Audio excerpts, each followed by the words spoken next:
Class 8। तो पहले वाले वीडियो में हम लोगों ने पढ़ा था लैंड सॉइल वाटर के कुछ इंट्रोडक्शन लिया था, फिर उसके बाद लैंड रिसोर्स हम लोगों ने जाना था। आज के इस वीडियो में हम लोग पढ़ेंगे land use pattern in India. ठीक है, तो बेसिकली हमारे इंडिया का जो लैंड पैटर्न है वो 23% जो है वो लैंड है, कवर है वो फॉरेस्ट से हमारा पूरे इंडिया की जो लैंड है वो 23% लैंड जो है वो फॉरेस्ट में कवर है, जो कि बहुत ही कम है। ठीक है, किसी भी कंट्री का 1/3 यानी कि 75% जो एरिया है वो फॉरेस्ट से घिरा होना चाहिए।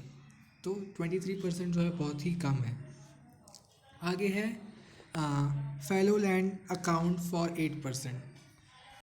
तो टोटल लैंड जितनी भी इंडिया में है, ज़मीन इंडिया में है, उसमें से 8% जो है वो फैलो लैंड के अंदर आती है। फैलो लैंड क्या होता है कि ये एक कल्टिवेटेड लैंड होती है जो कि अनकल्टिवेटेड रहती है एक साल तक या फिर कुछ सम पीरियड ऑफ टाइम तक, यानी कि माना जाए तो खेती से इसका जो है वो है कि कल्टिवेटेड यानी कि खुदाई के लिए जो है यूज़ होती है, लेकिन कुछ टाइम के, एक साल के लिए या कुछ समय के लिए, कुछ समय तक के लिए इसकी खेती नहीं होती है। ठीक है, तो ये अनकल्टिवेटेड रहती है।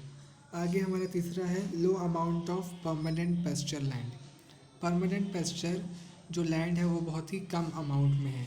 परमानेंट पेस्चर क्या होता है कि स्थायी चारागाह भूमि। ठीक है, तो कुछ कंट्रियाँ ऐसी जैसे कि ऑस्ट्रेलिया और यूनाइटेड किंगडम, यहाँ पर परमानेंट पेस्चर लैंड जो है उसकी परसेंटेज ज़्यादा है। ठीक है, और हमारे यहाँ पर ये बहुत ही कम है। आगे है नेट सोन आर इज़ 43%। नेट सोन जो है वो 43% है। और ये ज़मीन जो है, ये नेट सोन क्या होता है कि एक साल में जितनी भी लैंड, जितनी भी ज़मीन जो है खेती की जाती है, उन सारी ज़मीनों को नेट सो डाउन एरिया कहा जाता है। ठीक है, एक साल के लिए जितनी भी खेती की जाती है, जो जो ज़मीनों पे खेती की जाती है, उन सभी ज़मीन के सब वो एरिया को नेट सो डाउन एरिया कहा जाता है। ठीक है, तो ये हम इस तरीके से हमारे इंडिया में लैंड का जो हम लोग यूज़ करते हैं, लैंड यूजेस ऑफ पैटर्न है इंडिया के अंदर लैंड का। आगे हमारा टॉपिक है सॉइल इरोजन। सॉइल इरोजन क्या है कि हमारे अर्थ की या क्रस्ट की एकदम टॉप लेयर है जो कि लूज़ मटेरियल होती है, एकदम लूज सी होती है, और वेदरिंग ऑफ रॉक जो है वो सॉइल के फॉर्मेशन में मदद करता है। ठीक है, और सॉइल फॉर्मेशन जो है ये स्लो प्रोसेस है। ठीक है, इसको कंप्लीट होने में मिलियंस ऑफ द ईयर लग जाते हैं, और इसमें बहुत सारी लेयर्स होती हैं जैसे कि टॉप सॉइल, सब soil, partly weathered rock, parent rock, अलग अलग टाइप की इसके अंदर लेयर होती हैं। और हमें पता है कि सॉइल जो है वो नेचुरल रिसोर्स है, और ये जो है एक तरीके से माध्यम है हम लोगों के लिए प्लांट को ग्रो करने के लिए और वेजिटेशन की ग्रोथ के लिए, एक तरीके से हम लोगों के लिए एक मीडियम है।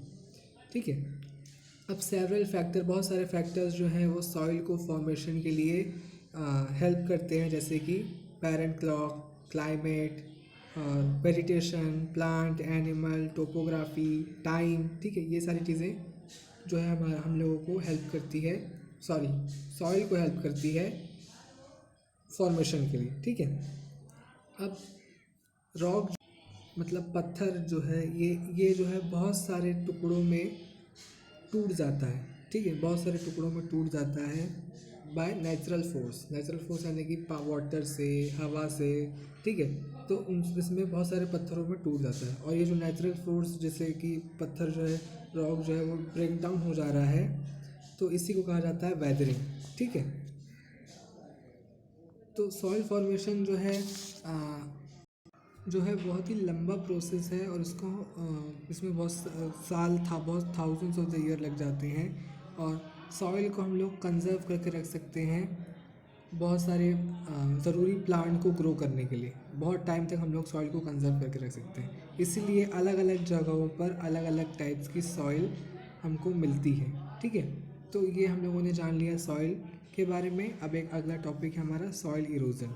ठीक है, सॉइल इरोजन क्या होता है कि जब टॉप सॉइल, एकदम ऊपर की जो सॉइल होती है, top layer of the soil जो होती है, वो नेचुरल फैक्टर से या ह्यूमन फैक्टर से वॉश्ड हो जाती है, धोती है, बह जाती है, ठीक है। तो उस उस टर्म को कहा जाता है सॉइल इरोजन, ठीक है। ऊपर की लेयर जो है वो बह जाती है या एकदम वॉल्ड हो जाती है नेचुरल फैक्टर से या ह्यूमन फैक्टर से, तो उसको कहा जाता है सॉइल इरोजन।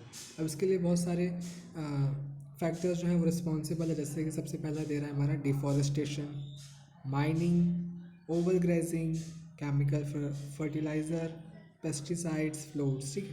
पेड़ों को काटना, खुदाई करना, ओवर ग्रेजिंग, घास को करना, निकालना, और केमिकल फर्टिलाइज़र्स का यूज़ करना, पेस्टिसाइड्स का यूज़ करना, बाढ़ का आ जाना, ठीक है। तो ये सारी जो है सॉइल इरोजन के लिए रिस्पॉन्सिबल है। अब आगे हम लोग पढ़ने जा रहे हैं, पढ़ेंगे soil conservation, different types of soil, ठीक है। फिर उसके बाद वाटर रिसोर्स, ये सब आगे के वीडियो में पढ़ेंगे।